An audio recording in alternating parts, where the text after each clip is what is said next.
We really hope کہ یہ صرف اسٹیٹمنٹ سے کی باتیں رہیں, اللہ نہ کرے کہ اس طرف معاملہ جائے. بظاہر حالات ایسے نہیں لگ رہے کہ امریکی صدر ڈونلڈ ٹرمپ کوئی اتنا بڑا اقدام اٹھائیں گے. مزید کیا کہنا ہے ان کا خود انہی کی زبانی ہم سنوا دیتے ہیں.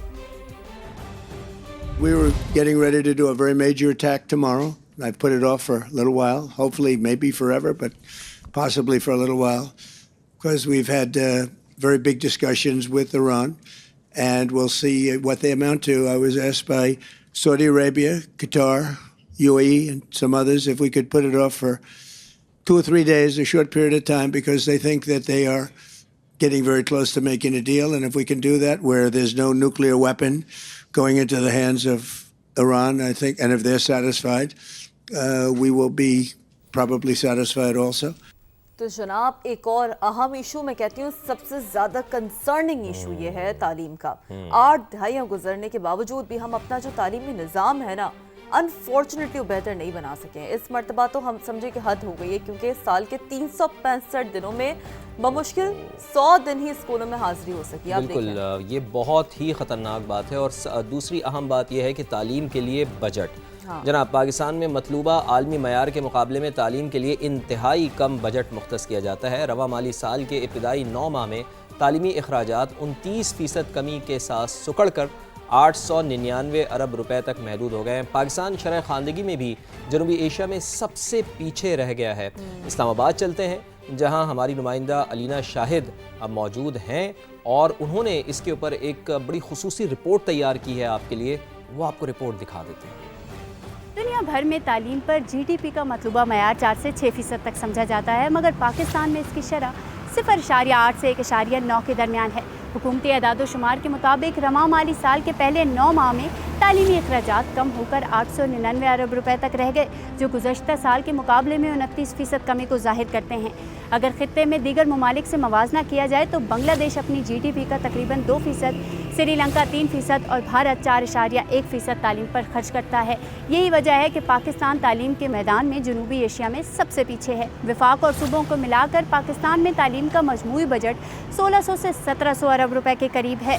وفاقی سطح پر بات کی جائے تو 103.8 ارب روپے مختص کیے گئے ہیں, جس میں ایچ ای سی کا بجٹ بھی شامل ہے. پنجاب میں 670, سندھ میں 454, خیبر پختونخوا میں 362, جبکہ بلوچستان میں 147 ارب روپے رکھے گئے ہیں. اس کے باوجود بجٹ کا بڑا حصہ تنخواہوں اور جاری اخراجات میں چلا جاتا ہے, اور یہی وجہ ہے کہ پاکستان میں 2.5 کروڑ بچے اسکولوں سے باہر ہیں. تو علینا شاہد ہمیں تعلیمی نظام کے حوالے سے آگاہ کر رہی تھی کتنا بجٹ مختص کیا جاتا ہے. بجٹ تو مختص کر دیا جاتا ہے لیکن انفارچونیٹلی وہ یوز نہیں ہوتا, یہ بھی ایک بڑا اہم مسئلہ ہے. تو کراچی کی بات کرتے ہیں جہاں ترقی کے لیے بنائے گئے ماسٹر پلانز کیوں کامیاب نہیں ہو سکے ہیں. یہ ایک بڑی اہم وجہ اس کی سامنے آئی ہے کہ گریٹر کراچی ریجن پلان 2047 پر کام کرنے والے غیر ملکی کنسلٹنٹ کہتے ہیں کہ اختیارات کا بکھرا ہوا نظام اور کمزور گورننس ترقی کی راہ میں سب سے بڑی رکاوٹ ہے. ایکچولی جی, اب آپ نے بات کی ہے نا, پورے سال جو ہم بات کرتے ہیں نا کہ کیوں نہیں بجٹ امپلیمنٹ ہوتے, کیوں نہیں پالیسی وہاں پہ امپلیمنٹ ہوتی, کام کیوں نہیں ہوتے, بہت گہری بات کی آپ نے. ٹیکنیکلی یہی ریزن ہے. اب انہوں نے نا خدشہ بھی ظاہر کیا نا کہ اگر گورننس بہتر نہیں ہوئی تو نئے پلان پر بھی عمل درآمد مشکل ہو سکتا ہے. ظاہر ہے گورننس ہوگی تو چیزیں ہوں گی نا, ایڈمنسٹریشن تبھی کام کرے گی. لیکن ایک چیز اچھی ہے شیرین کہ اب کم از کم ہمیں سندھ حکومت جاگتی ہوئی دکھائی دے رہی ہے. کہیں نہ کہیں ہمیں کام ہوتے ہوئے نظر آ رہے ہیں, چونکہ اچھی چیز کو اپریشیٹ کرنا بالکل کرنا چاہیے اور اچھے ہوپ فل بھی رہنا چاہیے. مونس احمد نے ایک رپورٹ تیار کی ہے, آئیے دیکھتے ہیں. کراچی پاکستان کا سب سے بڑا شہر, لیکن مسائل بھی اتنے ہی بڑے. ٹریفک, پانی, سیوریج, تجاوزات اور بے ہنگم تعمیرات کے باعث ماضی کے کئی ماسٹر پلانز کامیاب نہ ہو سکے. حکومت سندھ اگلے 20 سال کے لیے گریٹر کراچی ریجنل پلان 2047 تیار کر رہی ہے. پلان پر کام کرنے والے غیر ملکی کنسلٹنٹ کہتے ہیں ماضی کے منصوبے بیڈ گورننس اور کمزور عمل درآمد کے باعث ناکام ہوئے. خدشہ ہے کہ اگر گورننس بہتر نہ ہوئی تو یہی مسئلہ دوبارہ سامنے آ سکتا ہے. Fragmented governance is one of the key issues that, of course, has been identified, and I think it's well known about by members of different parts of the government. Governance was also one of the key issues that has hindered the implementation of previous master plans. Without that governance framework, it will be more challenging to see the successful implementation of this plan. Project director Arshad Khan کے مطابق 1 ارب 90 کروڑ روپے کی لاگت سے تیار ہونے والا plan اگلے سال جون تک مکمل ہوگا۔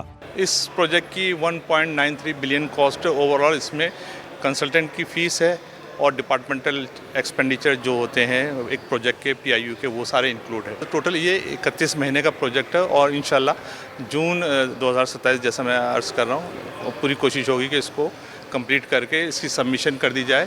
خالق دینا ہال میں منعقد اوپن ہاؤس میں شہریوں، ماہرین اور مختلف اداروں کے نمائندوں نے گریٹر کراچی ریجنل پلان سے متعلق تجاویز پیش کیں۔ کیمرمین عمران شاہد کے ساتھ مونس احمد، سما، کراچی۔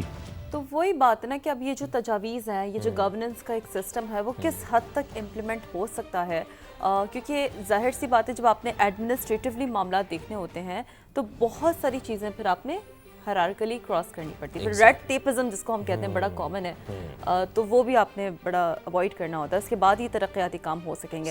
لیکن جی یہ تو ہو گئی کراچی کی بات۔ سب سے اہم و بنیادی مسئلہ فضائی آلودگی کا بھی ہے، کیونکہ پاکستان میں فضائی آلودگی انسانی زندگیوں کے لیے ایک سنگین خطرہ بننے لگی ہے۔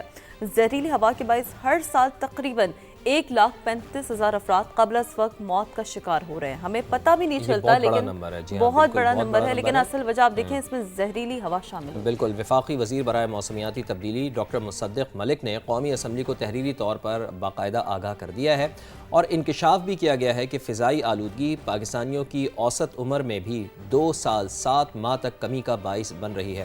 بڑے چیلنج پر قابو پانے کے لیے سخت اقدامات کیے جا رہے ہیں، یہ ایک اچھی بات ہے۔ اسی کے اوپر اسلام آباد سے ہمارے نمائندے ہیں عثمان خان، انہوں نے رپورٹ تیار کی ہے، ان کی طرف چلتے ہیں۔ پاکستان میں فضائی آلودگی جو ہے وہ خطرناک حد تک اس میں اضافہ ہو چکا ہے۔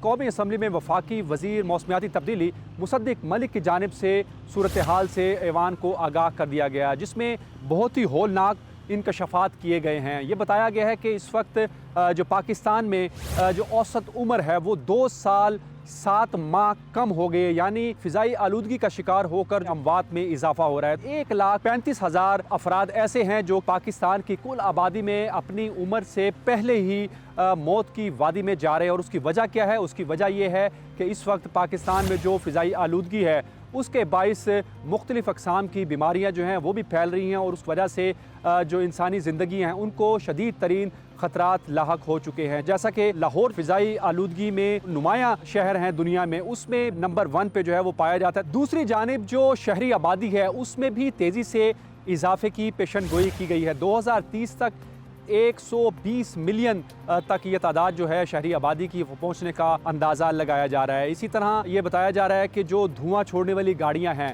جو فضائی آلودگی کا باعث بن رہی ہیں، اس میں جو فصلوں کی باقیات نظر آتش کی جاتی ہے وہ بھی ایک بہت بڑی وجہ ہے جو کہ اسموگ پیدا کرتی ہے۔ تو اسی طرح صنعتوں کی چمنیوں سے نکلنے والا جو دھواں ہے وہ بھی انسانی زندگیوں کے لیے انتہائی خطرناک ہو چکا ہے۔ 2023 کی جو پالیسی بنائی گئی تھی، اسی حوالے سے اب مزید اقدامات بھی کرنے کی صوبائی حکومتوں اور وفاقی حکومت کو کرنے کی ضرورت ہے، کیونکہ یہ ایسا معاملہ ہے جو کہ انسانی زندگیوں سے جڑا ہوا ہے۔ اور یقینی طور پر وفاقی اور صوبائی حکومت جو ہے وہ مل کر بھی اقدامات کر رہی ہے، اور جو عالمی سطح پر اس حوالے سے جو اقدامات اٹھائے جاتے ہیں اس کو بھی کہیں نہ کہیں امپلیمنٹ کرنے کی ضرورت ہے۔ تو یہ بہت ہی ایک خطرناک صورتحال بنتی جا رہی ہے پاکستان میں۔ جو فضائی آلودگی کا معاملہ ہے اس سے نمٹنے کے لیے جو اقدامات ہیں اس کو مزید تیز کرنے کی بھی ضرورت ہے۔